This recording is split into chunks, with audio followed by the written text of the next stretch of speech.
जय हिंद, वंदे मातरम। स्वागत है आप सभी का free exam zone YouTube channel पर। दोस्तों, अगर आप उत्तर प्रदेश पुलिस का एग्जाम देने वाले हैं तो आज हम ये हिंदी का शानदार प्रैक्टिस सेट लेकर के आए हैं। अब तक हम 11 प्रैक्टिस सेट करा चुके हैं। अगर आपने वो वीडियो अब तक नहीं देखी है तो जरूर देख लेना। तो चलिए आज का सेशन प्रारंभ करते हैं। आप लोग अंत में कमेंट करके बताना 37 प्रश्नों में आपसे कितने प्रश्न सही हुए। तो चलिए आज का शानदार प्रश्न देखते हैं। अनुसार किसका कार्य करता है? अनुसार किसका कार्य करता है? तो आपको ध्यान रखना, अनुसार जो होता है ये पंचम वर्ण का कार्य करता है। तो थर्ड ऑप्शन यहां पर राइट आंसर हो जाएगा। अनुसार किसका कार्य करता है? तो पंचम वर्ण यहां पर राइट आंसर हो जाएगा, ध्यान रखिएगा। अगला प्रश्न है, दो व्यंजन जब एक साथ मिलते हैं तो क्या कहलाते हैं? दो व्यंजन जब एक साथ मिलते हैं तो क्या कहलाते हैं? संयुक्त व्यंजन, अल्पप्राण, महाप्राण या फिर अंतस्थ। बात करें जब दो व्यंजन एक साथ मिलते हैं तो वो क्या कहलाते हैं? तो सही उत्तर हो जाएगा संयुक्त व्यंजन। जरूर ध्यान रखिएगा आप लोग। अगला प्रश्न है, हिंदी के जिन वर्णों का उच्चारण करते समय केवल सांस का प्रयोग किया जाता है उन वर्णों को क्या कहते हैं? सीधा प्रश्न आपके एग्जाम में बनता है। हिंदी के जिन वर्णों का उच्चारण करते समय केवल सांस का प्रयोग किया जाए उन वर्णों को क्या कहते हैं? तो ध्यान रखिएगा आप लोग, उन वर्णों को अघोष वर्ण कहते हैं। क्या कहते हैं? तो अघोष वर्ण कहते हैं। जरूर ध्यान रखिएगा। अगला प्रश्न है, निम्न में से कौन विराम चिन्ह का प्रकार नहीं है? चार ऑप्शन में से तीन जो है वो विराम चिन्ह के प्रकार नहीं, एक नहीं है। तो आपको कमेंट करके बताना है निम्न में से कौन विराम चिन्ह का प्रकार नहीं है। निर्देशक होगा, लाघव होगा, उपदेशक होगा या फिर विवरण होगा। तो यहां पर जो सही उत्तर हो जाएगा उपदेशक हो जाएगा। थर्ड ऑप्शन यहां पर राइट है। जरूर ध्यान रखिएगा। निम्न में से कौन विराम चिन्ह का प्रकार नहीं है? तो उपदेशक हो जाएगा, ध्यान रखिएगा। अगला प्रश्न है, विराम का अर्थ क्या है? विराम का अर्थ क्या है? चलना, ठहरना या रुकना, बिछड़ना या फिर स्वर हो जाएगा। तो विराम का जो अर्थ हो जाएगा ठहरना या रुकना हो जाएगा। सेकंड ऑप्शन राइट है। जरूर ध्यान रखिएगा। विराम का अर्थ क्या है? तो ठहरना या रुकना हो जाएगा। अगला प्रश्न है, श्री कामता प्रसाद गुरु जी के अनुसार विराम चिन्ह को किस भाषा से लिया हुआ माना जाता है? बताना है आपको। श्री कामता प्रसाद जी के अनुसार विराम चिन्ह को किस भाषा से लिया हुआ माना जाता है? तो ध्यान रखिएगा, अंग्रेजी यहां पर राइट आंसर हो जाएगा। सेकंड ऑप्शन सही उत्तर है। जरूर ध्यान रखिएगा आप लोग। अगला प्रश्न है, श्री कामता प्रसाद जी के अनुसार विराम चिन्हों को कितनी संख्या है? बताना है विराम चिन्हों की कितनी संख्या है श्री कामता प्रसाद जी के अनुसार। तो राइट आंसर ध्यान रखिएगा 20 हो जाएगा। सीधा प्रश्न बनता है दोस्तों, जरूर ध्यान रखिएगा। अगला प्रश्न है, अलमारी कौन सी भाषा का शब्द है? अलमारी कौन सी भाषा का शब्द है? फारसी होगा, पुर्तगाली होगा, अरबी होगा या फिर संस्कृत होगा। तो अलमारी की बात करूं तो ये एक पुर्तगाली शब्द है। जरूर ध्यान रखिएगा। अलमारी क्या है? तो पुर्तगाली शब्द है। सेकंड ऑप्शन राइट हो जाएगा।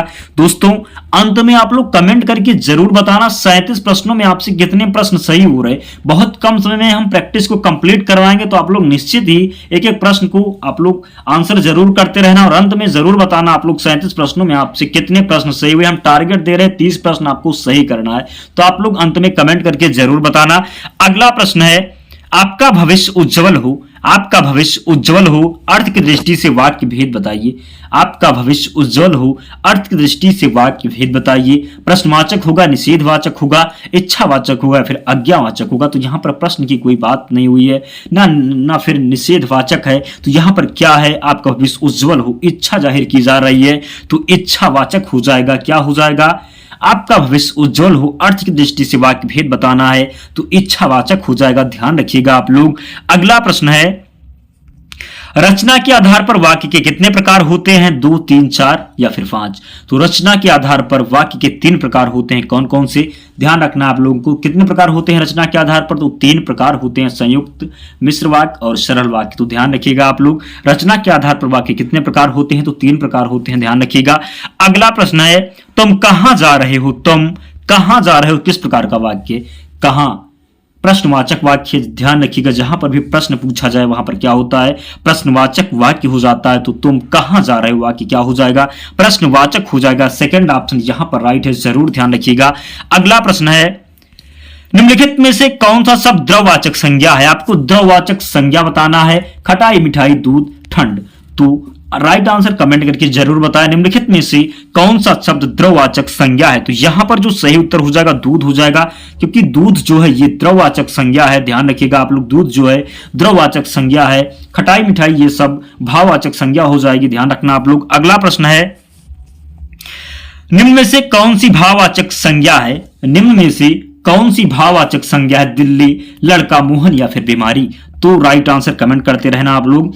निम्न में से कौन सी भाववाचक संज्ञा है? तो यहां पर जो राइट आंसर हो जाएगा बीमारी हो जाएगा। क्या हो जाएगा? बीमारी हो जाएगा। मोहन जो है व्यक्तिवाचक है, लड़का जातिवाचक हो जाएगा, दिल्ली भी व्यक्तिवाचक है। तो ध्यान रखिएगा आप लोग, निम्न में से कौन सी भाववाचक संज्ञा है? तो बीमारी हो जाएगा। अगला प्रश्न है, गरीबों की सहायता करो में गरीब शब्द क्या है? गरीबों की सहायता करो में गरीब शब्द क्या है? तो गरीब शब्द आपको बताना है, विशेषण होगा, विशेष होगा, जातिवाचक होगा, जातिवाचक होगा या फिर भाववाचक होगा? तो राइट आंसर जरूर कमेंट करके बताएं आप लोग।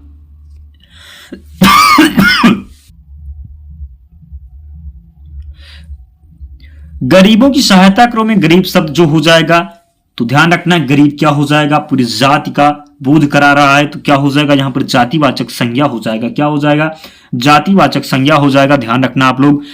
अगला प्रश्न है, निम्नलिखित में से कौन सा शब्द जातिवाचक संज्ञा नहीं है? जवान, बालक, सुंदर या फिर मनुष्य?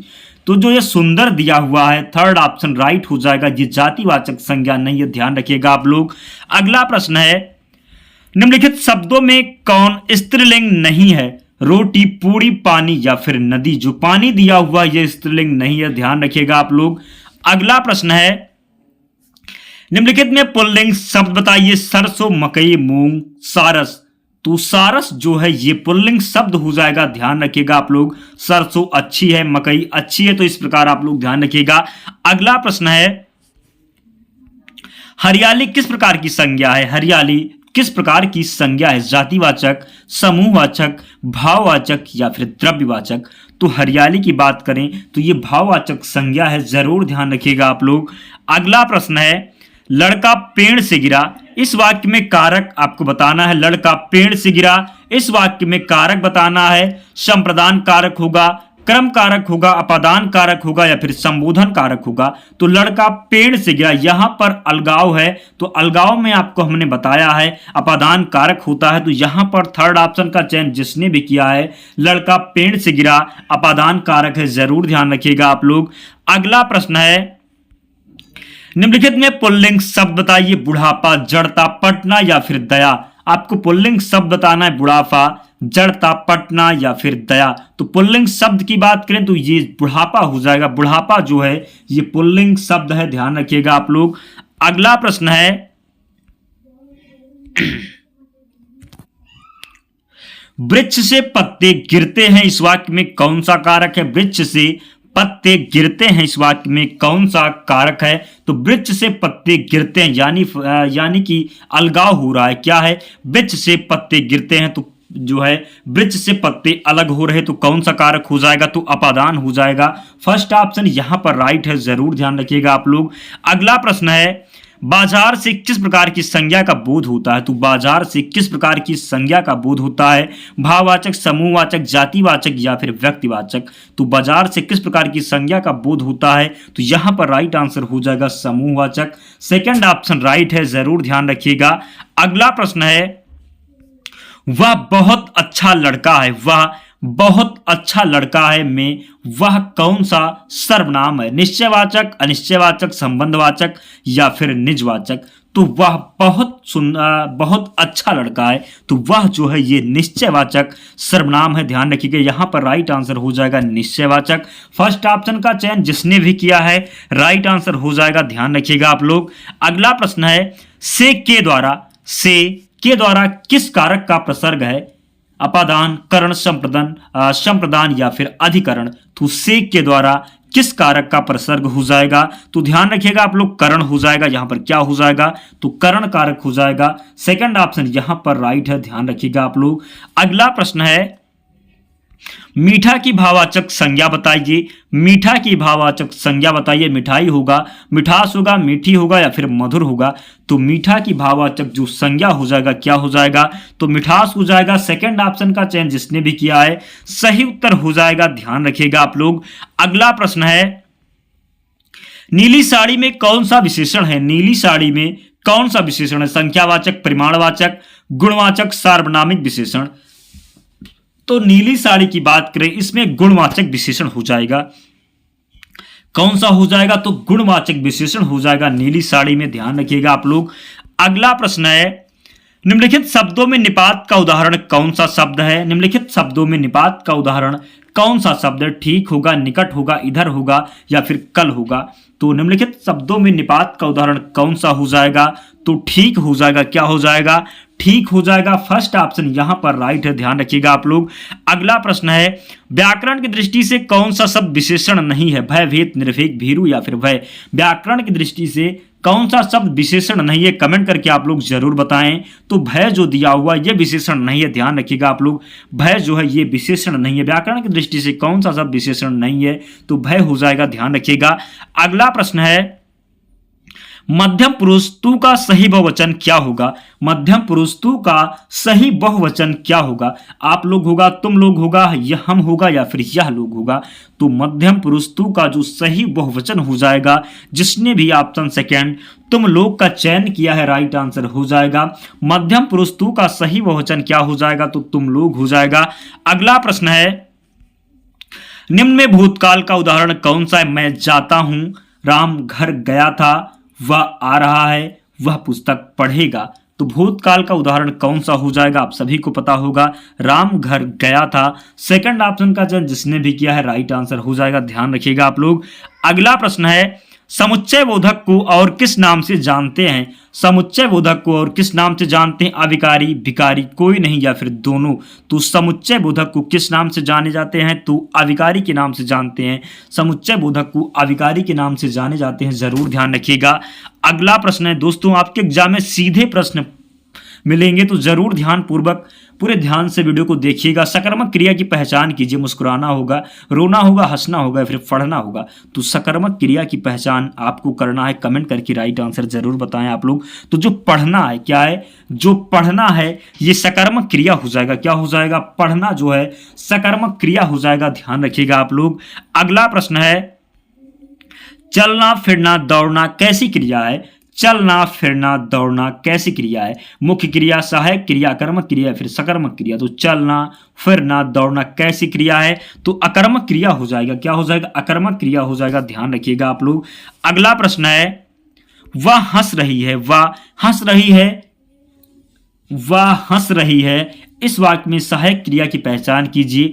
वह हंस रही है। तो आप लोग चारों ऑप्शन में से सही उत्तर जरूर बताएं। तो रही जो है इस वाक्य में सहायक क्रिया हो जाएगी। तो थर्ड ऑप्शन का चयन जिसने भी किया है, सही उत्तर हो जाएगा। अगला प्रश्न है, बच्चे गाना गा चुके हैं, बच्चे गाना गा चुके हैं, इस वाक्य में मुख्य क्रिया की पहचान करें। बच्चे गाना गा चुके हैं, इस वाक्य में मुख्य क्रिया की पहचान करें। बच्चे होगा, गाना होगा, गा होगा, फिर चुके हैं? तो जरूर ध्यान रखिएगा, यहां पर जो राइट आंसर हो जाएगा गा हो जाएगा। थर्ड ऑप्शन राइट है, ध्यान रखिएगा आप लोग। अगला प्रश्न है, संधि के कितने भेद होते हैं? संधि के कितने भेद होते हैं? 1, 2, 3 या फिर 4? तो संधि के 3 भेद होते हैं, ध्यान रखिएगा। राइट आंसर हो जाएगा थर्ड ऑप्शन, आप लोग जरूर ध्यान रखिएगा। दोस्तों अंतिम प्रश्न है, तो जिसने भी अब तक सेशन को लाइक नहीं किया, प्लीज आप लोग सेशन को लाइक कर दीजिए और चैनल को सब्सक्राइब करके हमारे साथ जुड़ जाइए, क्योंकि हम आपको जो है आपका हिंदी का प्रैक्टिस बहुत कम समय में कंप्लीट करवाएंगे। तो आप लोग पूरे ध्यान से चैनल के साथ जरूर जुड़ जाना।